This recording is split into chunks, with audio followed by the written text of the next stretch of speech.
આ એક માણસ તો 20 વર્ષ જેલમાં રહ્યો. એક દી એની ઘરવાળીએ ટપાલ લખી, 20 વર્ષથી આ જેલમાં છો, કોઈ દી ટપાલ લખતા નથી. આ વર્ષે બન્યું એવું, બધાય ભાઈઓ જુદા થયા, મિલકતના ભાઈએ ભાગ પડ્યા. એમાં 20 વીઘાનું ખીજડા વાળું ખેતર આપણા ભાગમાં આવ્યું, ઉગમણા બારના 2 ઓરડા ભાગમાં આવ્યા, મોરલા વાળો કબાટ ભાગમાં આવ્યો. પણ તકલીફ એ છે, ગાડું બળદ કે હાથી કાંઈ આપણા ભાગમાં નથી આવ્યું. જેલમાં મજૂરી આપે, 500 રૂપિયા મોકલાવો, કોઈ ખેડૂને આપીને ખેતી કરાવી લો.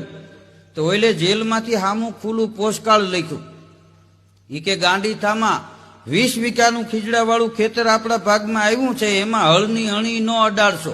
મેં જેટલા વર્ષ ચોરીના ધંધા કર્યા, માલ મિલકત આવ્યું એ તમામ એમાં દાટ્યું છે. આ ખુલ્લું પોસ્ટકાર્ડ ટપાલી વાંચી ગયો, પોલીસ સ્ટેશને જાણ કરી, અને પોલીસ ખાતું આવ્યું તો આખું ખેતર ગોઠણ ખોદી નાખ્યું.